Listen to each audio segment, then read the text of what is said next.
Still need to sell, but you're not sure how? Keep watching.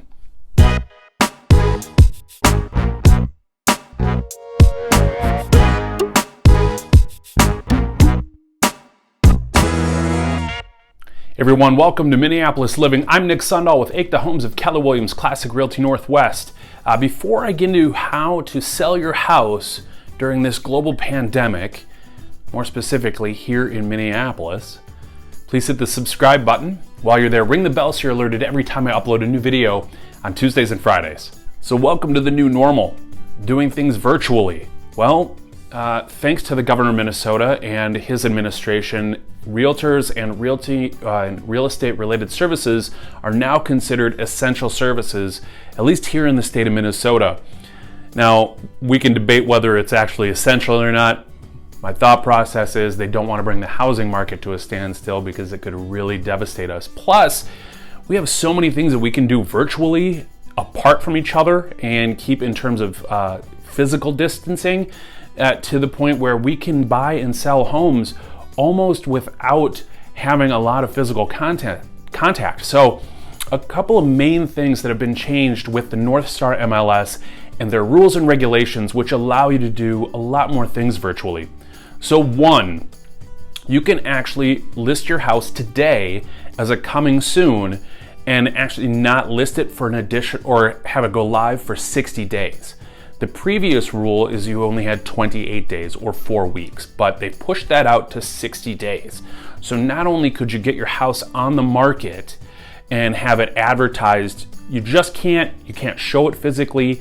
You also, you can't accept, well, you could accept an offer, I guess, sight unseen, but you can't have anybody go through the home without allowing other people through the home.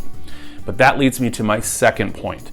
You can now dictate when you allow people in and out of your home, at least to a much more finite degree. Before, you could block off maybe a day or a few hours here or there, but you couldn't necessarily put your house live on the market and then not allow showings. Well, now you could conceivably put your house on the market and allow showings.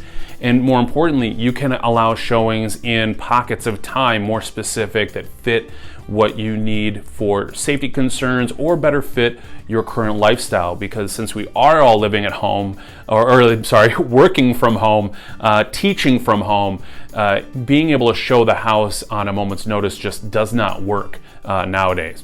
So keep that in mind. Not only will you be able to list it today and have it go live in 60 days when hopefully we are getting through the majority of this, but more importantly, if you need to start working on selling your house immediately, you can really dictate when those showings occur. Now, the next thing I want to talk about are open houses. Well, I've discussed before how open houses don't necessarily sell your home. The best reason for an open house is one, to get the most eyes on it, and two, for me to get more business. But open houses can now be done virtually through immense technology, whether it's a Zoom call, Google Hangouts, me doing a YouTube video such as this one.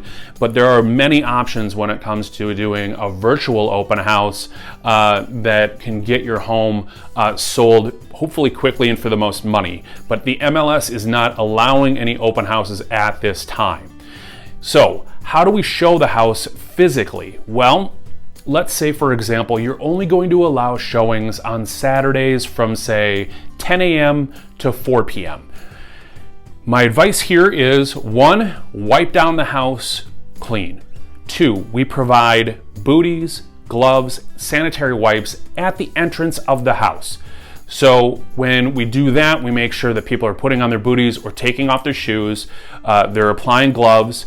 But more importantly, so if they don't decide to put on those gloves, obviously we can't necessarily regulate that. What we can do is keep all the doors open in your home so people don't have to touch handles. Now, hopefully the buyer's representation is going to be guiding them through the process so that there isn't any touching or unnecessary grabbing of handles or opening doors or what have you. But then again, we can't, regulate everyone. So when that 4 o'clock time hits and there are no more showings, you go back in and you wipe down handles, you clean the home, so on and so forth. So while that can be a little bit time consuming, it can be a little bit more difficult, at least you're dictating when it's happening, so it makes it more convenient for you, the seller. So let's say we get your house on the market, we're able to show it virtually. Maybe you only have a handful of people coming through the home and you get a written offer. Well, fortunately, we can do almost everything virtually in terms of signatures, whether that's coming through our systems that we have with our MLS, or it could be through something called DocuSign, or even just sending you a PDF for you to sign, scan, and send back. All the signatures can be done virtually. And when it comes to the closing table, unfortunately, we can't do that. But all the title companies that I work with, or that I've even spoken to about this, have precautions and protocols set up so that you're not in the same room as your buyers. You're not going to be actually in touch with your closing person. They've put up barriers. So there are a lot of precautions set up for you to be able to have a nice clean closing and be able to move on from the home that you're currently in.